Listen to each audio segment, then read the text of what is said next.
Shah. Dr. Shah. A very good afternoon to everyone.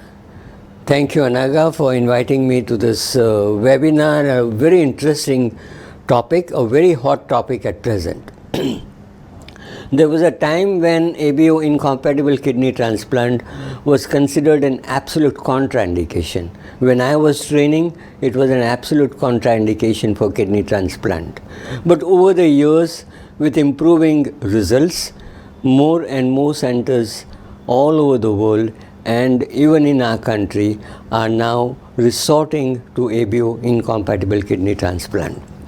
This has added substantially to the donor pool and to increase in the number of kidney transplants in our country.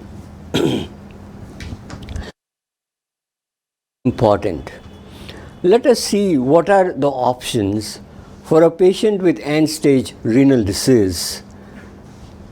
The options for him, if he has an ABO incompatible family member as a donor, are to continue lifelong on dialysis. And you know what it means to continue on dialysis. It means a huge expense in the long run, a compromised quality of life, and a shortened survival. One can register for deceased donor transplant, but you know how active the deceased donor transplant program is in our country. In fact, there are many parts in our country where this program does not even exist. One can think of living unrelated donor transplant, but that's not legal in our country and all over the world.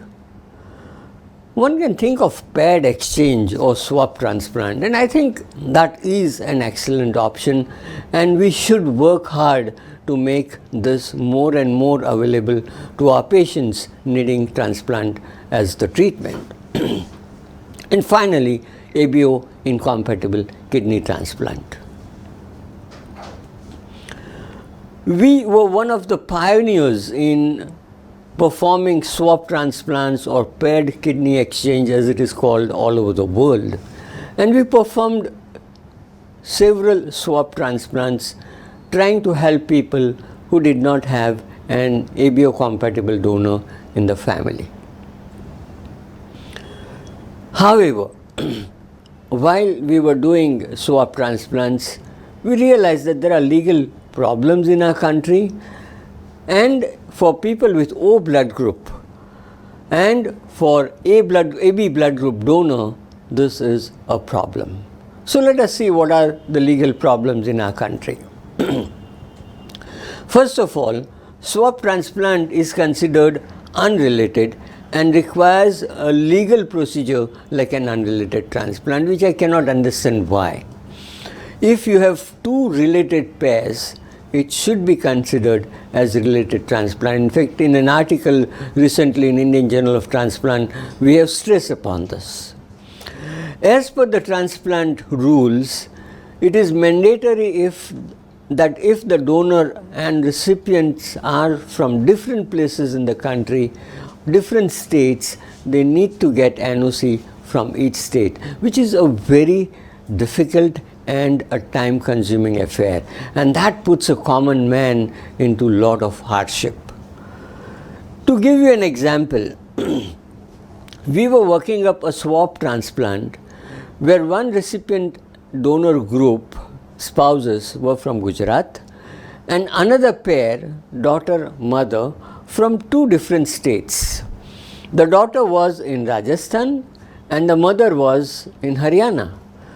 They had to get no objection certificate from 3 different states to get transplant done in Mumbai, and this whole experience took 7 months. This was being practiced even in cases of related transplants, and I had to file a PIL in Mumbai High Court to get rid of this requirement of NOC when donor and recipient are from other pairs, are from other states. But as I said earlier, swap transplant is considered unrelated. So for unrelated transplant, this is still a requirement and very time consuming and very difficult for people to get clearance. As I said, it takes sometimes months And in this waiting period, some people contract infections, some people lose life, and with all the complications they develop, they end up being inferior while undergoing transplantation. So this was very well covered in Times of India, where they clearly showed that how the rules meant to regulate kidney transplants between family members can at times make life miserable for the patients who, as it is, are undergoing a very difficult time due to a chronic illness like end-stage kidney disease. The problem with O blood group recipient, you all know that when they look for another pair, the donor would be O blood group and he or she can easily donate to his family member. So why would they enter into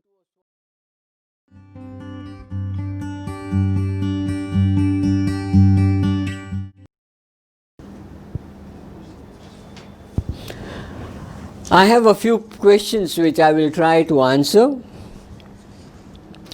The first question is, can you tell what will be the basic infrastructure required? So what you really need is a good laboratory which can give you reliable antibody titers. If you have this, there is nothing much required. You need a working algorithm for delayed graft function. Now that is true for every kidney transplant, nothing different for ABO incompatible transplant. What can be the ideal dose of rituximab? In our experience, 200 milligrams seems to be fine, and we do not think monitoring CD19 count is necessary. What is the selection criteria for ABO incompatible renal transplant? I think the criteria would be the same, but elderly people and diabetic, we know with more immunosuppression do not do well. So preferably one would try and avoid over immunosuppression in these patients. Young patients do just as well with ABO compatible transplant. Short and long term data is comparable. Is our data comparable to that of Western?